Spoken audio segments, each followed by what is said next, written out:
जाएगा ही। जून जुलाई के वक्त ही आप आवेदन करें और लक्ष्य भी हर साल अलग अलग चेंज हो जाएगा। आप अभी का बता दें, आप अभी हमारे इधर से कितने लोगों को, कितने किसानों को लाभान्वित करा है? मुझे लिस्ट चेक करना पड़ेगा। उसकी भी आप चलो बाद में जानकारी दे देना, क्योंकि उद्यान की हार्टिकल्चर से हम ये हमारे यहाँ कार्यक्रम होता है तभी देखते हैं। विभाग ही पता नहीं होगा कितने लोग हैं जिन्हें हार्टिकल्चर का पता है। हार्टिकल्चर अभी एक व्यक्ति आए हैं, हमारे जो किसान भाई हैं उन्हें पता है कि हार्टिकल्चर उद्यान की विभाग से हमारे लिए क्या क्या योजना है, पता है आपको? कितने लाभान्वित हैं? है कोई? एक मंगल सिंह जी हमारे दादा भाई हैं, उनने उस योजना का लाभ लिया। पता नहीं आप कौन सी योजना का लाभ लिया था? मेरे पास सर एक ही बार धनिया दिया है, धनिया प्रदर्शन। हाँ जी। तो मैडम जी बता रही 7 साल के लिए देते हैं, लेकिन हमें एक बार देके ही आज तक दिया ही नहीं। योजना जो है वो 7 साल में एक ही बार आप लाभ ले बस एक ही बार। हाँ।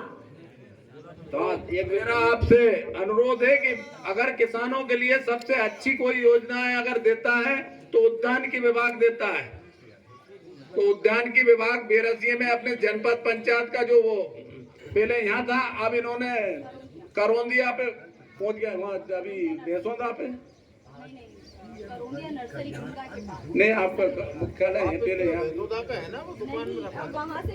करौंदिया। तो ये करौंदिया पहुंच गया है। इसमें कुशवाहा जी जो है हमारे संयुक्त संचालक हैं इसके बेरसिया भोपाल जिले के, उनसे आवेदन जरूर किसान भाई करें इसमें, क्योंकि इसमें बहुत अच्छी अच्छी योजना है। आप इसके बाद ही मैं जानकारी देता हूँ उद्यान की विभाग से। मैडम आपको पता है कि क्या टारगेट है? तो ये तो ग्रामीणों के बीच में हमारे मुख्य अतिथि ने बहुत अच्छा प्रश्न किया है। भाई कोई भी विभाग से यहाँ मंच पर आए तो हमारे मुख्य अतिथियों को बोलने का मौका बिल्कुल दिया जाए। अपनी तरफ से कोई गलती नहीं छोड़ना है कि आपका टारगेट क्या है, हमारी गवर्नमेंट का टारगेट क्या है, ये आपको पता होना चाहिए कि हमको कितने किसानों को लाभान्वित करना है, कितने % हमारा विभाग हमको जानकारी दे रहा है, कितने % हमको सब्सिडी है। मैं कृषि विभाग से अधिकारियों को भी सूचित करता हूं कि वो अपनी तैयारी करें और किस पोर्टल पे कितनी सब्सिडी है, क्योंकि लक्ष्य के हिसाब से यहाँ आवेदन करवाएं। अगर आपने बोल दिया कि भैया धनिया का काम अच्छा है तो हमारे पूरे किसान उठ के चले गए और उनके 2-2, 500, 1000 रुपए खर्च होंगे बेरसिया जावे में। ये कागज बनवा, वो कागज बनवा, वो कम से कम इस झांसे में नहीं है कि सबको ही मिलना है। लक्ष्य बता दोगे तो हमारे उस हिसाब से यहाँ के किसान आवेदन करेंगे। लक्ष्य की बात भी, लक्ष्य तो आवंटित हो चुका है। उसके बाद फिर लॉटरी सिस्टम है। लॉटरी में जब हो चुका है तो अब आप हाँ, वर्ष 2024 अगले साल आप आवेदन कर पाएंगे। इस साल आवेदन नहीं कर पाएंगे, इस साल के आवेदन हो चुके हैं। इसी तरह से मसाला क्षेत्र विस्तार का हो चुका है, आपको अभी बताया। इसी तरह से फल क्षेत्र विस्तार एक योजना है। कोई भी व्यक्ति, सेम वही प्रोसेस है कि आपको लक्ष्य मिलते हैं, मतलब हमें लक्ष्य मिलते हैं विकासखंड वाइज, और आप आवेदन करें। लॉटरी में आपका नाम आएगा तो उसके बाद आप जैसे आम, अमरूद, नींबू, अपने यहाँ भोपाल जिले में यही सिलेक्ट है। आप अगर चाहें कि हमें संतरा लगाना है या फिर अनार लगाना है, वो अपने भोपाल जिले में होती नहीं है। दूसरी पंचायत के माध्यम से भी हमारे किसान भाई नंदन फलोद्यान लगा सकते हैं। उसकी टीएस मनरेगा योजना से होगी। अपनी जमीन की पट्टी और नकल निकला के पंचायत सचिव हमारे सुरेंद्र सिंह जी बैठे हैं, इनको दें और उद्यानिकी की फसलों का आप लाभ लें।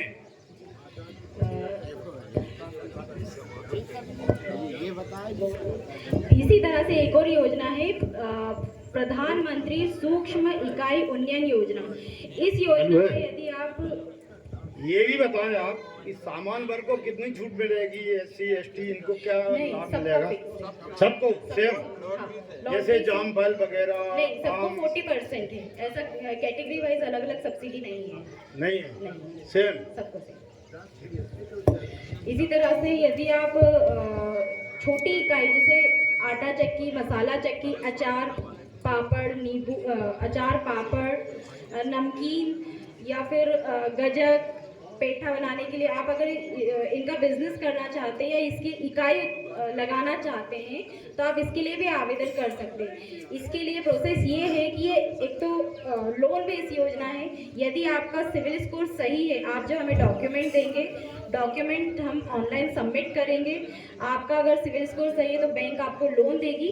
इसके बाद इस योजना पर 35% सब्सिडी है, प्लस जिस भी ब्याज दर पर आपको बैंक लोन दे रही है उस पर 3% का विभाग की तरफ से छूट है। मान लीजिए बैंक ने 10% पर आपको ब्याज दिया है, मतलब ब्याज पर आपको लोन दिया है तो 7% लगेगा वहाँ पर। तो आटा चक्की, मसाला चक्की, अचार है, कोई भी खाने से रिलेटेड जो भी चीज़ है, ऐसा नहीं कि आपको किराना दुकान लगाना है तो उसके लिए आप लोन लें, ऐसा नहीं। खाने से रिलेटेड जो भी आप चीज़ें आप बनाने की है, जैसे बेसन भी है इसमें आ जाता है, तो आप कर सकते हैं। इसके लिए अभी मैं यहीं पर ही हूँ और जानकारी